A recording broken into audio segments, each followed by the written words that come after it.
Well, it is a sight that makes every Red Sox fan excited, especially in the winter months. The players reporting for spring training, but it's hard to be more excited than beloved color commentator Jerry Remy.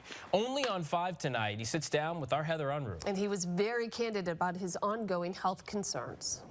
I know you touched a lot of people when you talked about experiencing depression. Yeah.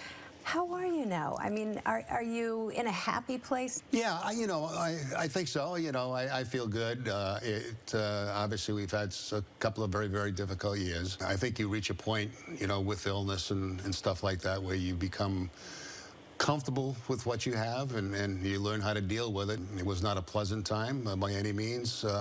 But I'm as happy as I possibly can be right now. Are you cancer-free now? And I can't say I'm cancer-free. I still get checked every 3 months with CAT scans. I try my best to take it as part of my life now. This is the way my life's going to be the rest of my life. So that's what I try to do, and I look forward to I don't look forward to every scan, but I look forward to the end result of every scan.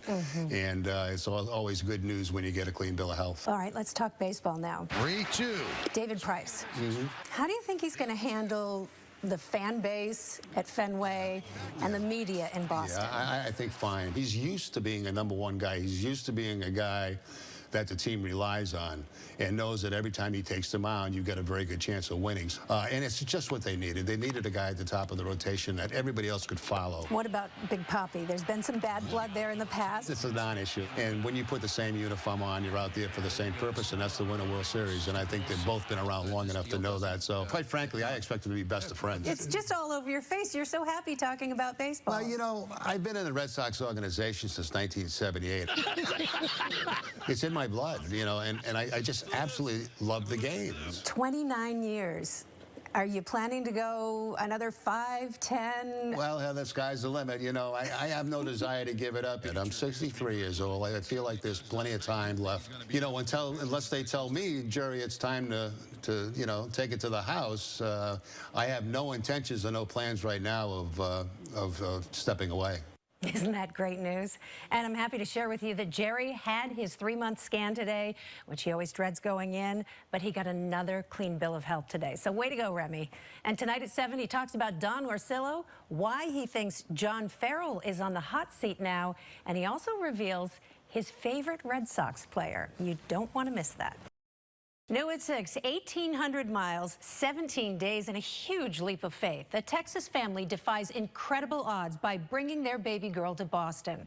Dallas surgeons said she wouldn't survive. They were wrong. Did you ever think that this day was going to come? No, we didn't know we'd ever get this much, or be able to hold her like this. Days after surgery, she's a different baby. Oh, baby. And what a long way she's come. Lincoln was born with a rare birth defect called encephalocele. This MRI of her head taken after delivery shows the extent of the problem. Probably about 20% of the brain tissue was outside of the skull, and all of the bright white here is fluid. Back home in Dallas, the Bells were told surgery wasn't an option. They told us that it was basically cosmetic, that if we wanted it removed, then we took the risk of her suffering from strokes, and they said that she would possibly die. They turned to hospice care, but to everyone's surprise, baby Lincoln started thriving, even while her encephalocele tripled in size. It was basically a ticking time bomb. An online support group insisted they get a second opinion from Boston Children's Hospital, and with that came hope. They were confident that it could be removed. 2 weeks later, we were up here.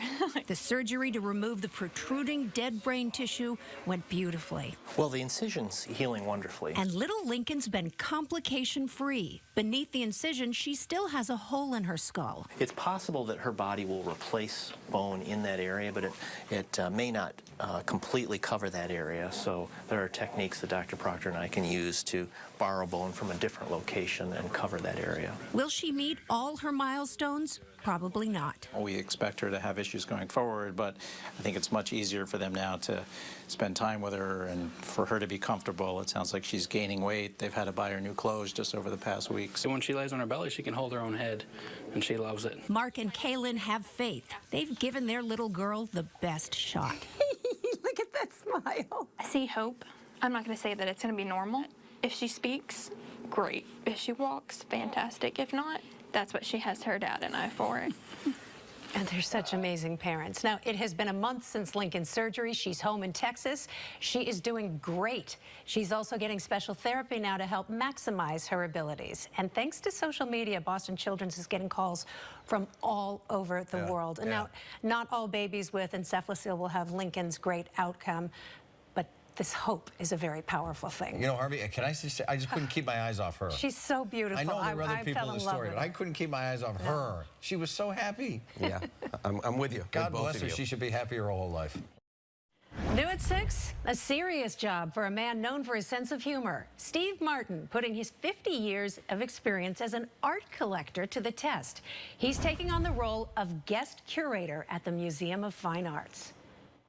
You know, it's a real place and it's unreal at the same time. You're seeing legendary actor Steve Martin in an unfamiliar role, a shift from comedic arts to fine arts. This show, even in Canada, has never been done. Lauren Harris was just waiting to be seen in America, and that's the only reason I consented to curate the show. You heard right. Martin is guest curator at the Museum of Fine Arts, where they're busy unpacking, lighting, and hanging masterpieces from a Canadian 20th century modernist painter. Doesn't do it a lot of justice to see it in print. This is a wow experience. Yes, I suggested that they should get a fainting couch for this room. He hasn't lost his humor. In fact, Martin's on stage this April with funny man Martin Short, mixing comedy with his love for music. In Boston, it's selling really well. I heard they just had to add another They show. added another show. That's Yes. exciting.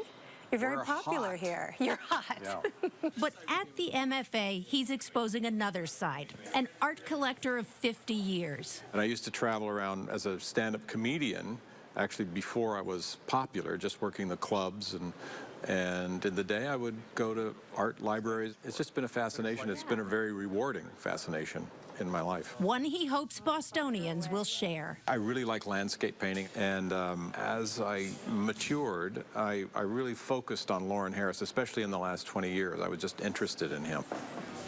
That's the wild and crazy guy? No. I asked him about that. Yeah? He said, no, that Yeah. was a sketch. It's done. It's behind him. Really? Yeah, he's a Wow. more sophisticated, more mature, more culturally diverse guy than that wild and crazy guy. The exhibit, by the way, opens on Saturday. You know, Harvey, he walked through that museum confidently. He did. He owned it. This is this, and this is this, and he owned it. He was very knowledgeable. Credit to him for that, but I still loved him in all the movies. Yeah, me I thought too. he Fair was point. Me amazing too. in Made me Parenthood laugh. and all Still of them. They were makes just me great. laugh. Also breaking right now, a dramatic rescue in Arlington caught on camera. Thank you for joining us. I'm Ben Cimino in for Ed tonight. And I'm Heather Unruh. Bystanders jumping in to save an elderly woman after she drove right into a local pond. Our John Atwater is live at the scene. John. Commitment 2016 now. Fresh poll numbers out today giving Hillary Clinton a modest lead over Donald Trump in the state of New Hampshire. A WBUR Mass Inc. poll out this morning shows Clinton with a 41 to 38% lead over her rival. Donald Trump is heading to Portsmouth, New Hampshire tomorrow for a rally there. Today, Trump took his campaign to North Carolina, angrily denying the latest allegations against him as fresh polls show he is trailing Hillary Clinton nationally. First responders in central Illinois going way above and beyond the call of duty to celebrate a very special young man. A long-time limit lifted on some Cuban goods. Yeah, those cigars, that rum, it's been contraband for decades. We'll tell you how much you'll now be able to bring back. So the bottom line is if you want to keep track of your heart rate, you might want to splurge for a chest strap, or at least bear in mind that the numbers on your wrist may be offbeat. Ben and JC, a major mistake uncovered at a Worcester hospital. A kidney removed from the wrong patient. Investigators say this past July, a surgeon at St. Vincent's Hospital was supposed to remove a diseased kidney from a patient. The surgeon apparently did not confirm the patient's identity and instead took a healthy kidney out of another patient who had the same name. The two patients had different birth dates. Investigators say the hospital should obviously have noticed that. St. Vincent says it is taking steps to prevent similar mistakes. Wow. Well, a tourniquet credited with saving the life of a wounded police officer in East Boston. And it was applied by a fellow officer. New tonight at 6, the push in Boston to make learning how to tie one of these standard as CPR and the Heimlich maneuver. Just days before 2 Boston officers were shot, they underwent tourniquet training, some of them. As News Center 5's Rhea Lamberty shows us, that is being credited with saving the life of one of those injured officers. You know, Brilliant. Yeah, in many ways, it's a shame that we have to know how to use them, but it is a But good thank skill. heavens that is available to us now. Wow.